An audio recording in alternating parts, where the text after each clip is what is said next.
Hi everyone, my name is Lisa. Today I'm going to be demonstrating for my therapeutic technique. It's called the Wheel of Coping Skills, if you can see it. I'm going to take you through each step and tell you how to make your own. You're going to need two paper plates,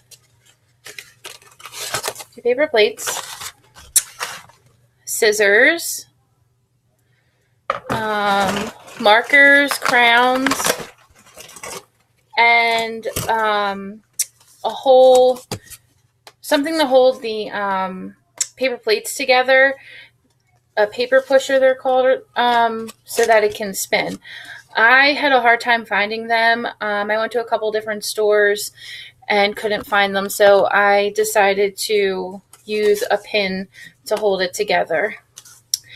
So the coping skills for this it's something that can be used with children to deal with a traumatic experience they may have, if they're anxious, angry. They can use this in school. They can keep it in school with them in their desk, or they can keep it at home if there's like a place in their home where it's like a quiet space for them to go when they're upset.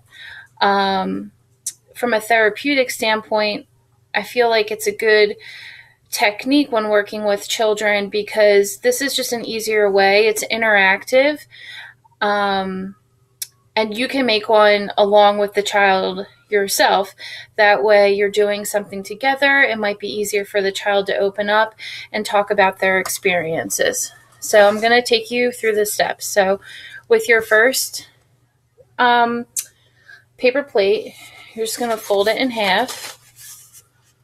You don't have to crease it, but just fold it in half. So then next you're going to take your scissors and you're just going to cut the top corner like a slice of pizza. And then it opens like this. Next, you want to take your other paper plate and put this one on top of the other one.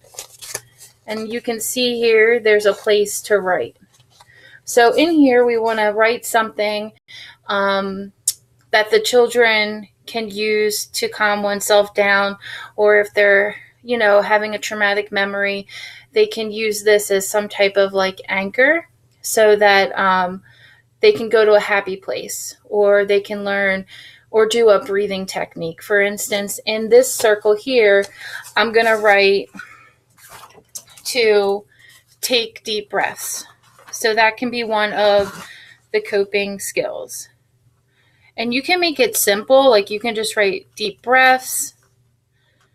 You can just write breathe.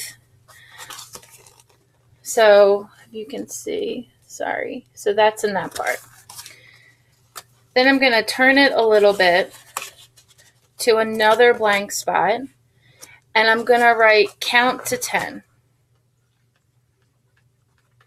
This is just another way, for the child to calm down and relax themselves. So I just wrote that there, count to 10. I'm going to spin it again, and now if they've done those two, the child can think of something that makes them happy, maybe a happy memory. Maybe they like going to the beach, or they like going to Chuck E. Cheese with their mom. Something to them where they can, when they're feeling upset, they can go back to that place and feel that happiness again. So I'm just going to write beach on here because that's one of the places I like to go to relax. So I'm going to write beach. And then the last one, another empty spot, I'm going to write a favorite activity. And the child could say like basketball, dance, maybe they have a favorite sporting event, just something else to think about when they're feeling upset. So I'm just going to write baseball here because I like going to baseball games.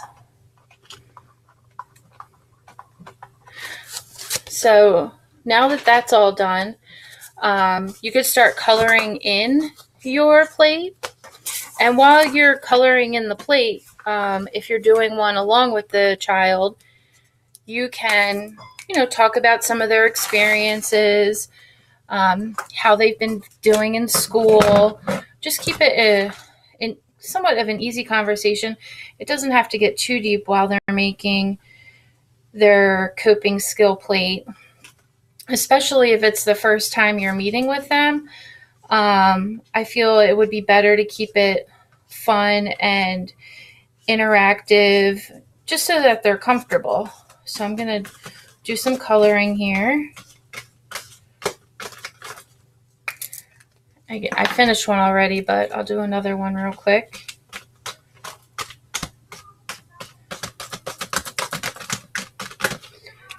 Okay, so here's my plate, the one I was working on.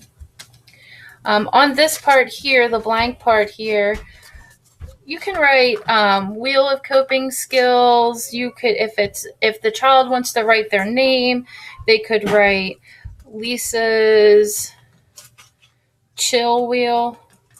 You can kind of use like language they would use so that they understand. So you could see I wrote on there. And if the child's younger, I feel like maybe you can do pictures in the triangles. If it's counting, you could write 1, 2, 3. The baseball game, you could get a picture of a baseball. The breathing, you could find a picture of maybe just clouds or something that they would understand if they're not able to read or even write on their own yet. Then next, you want to punch a hole in the middle. So I'm going to punch a hole like here. And then I'm going to put my pin on the back to keep it together. So now it's together. Okay. So, and now it's done. So now this is something, like I said earlier, that the child can keep with them in their backpack at school, a place at home, and then they can go through the steps. So if you want to start with the breathing, deep breaths, you can start with the deep breaths, and then just keep going around the wheel. And then we're at baseball games. So he can think about baseball games.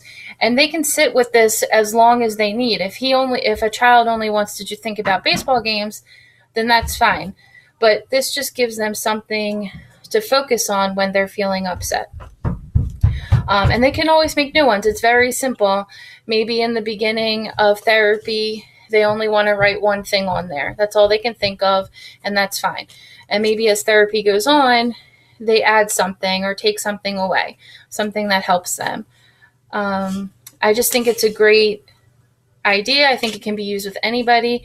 I think it's great even in the classroom. I mean, kids deal with all types of things that teachers deal with on a daily basis. They might not know what to do, and this is just a good technique, I think, to keep someone calm and relaxed. I hope you enjoyed the video. Thank you.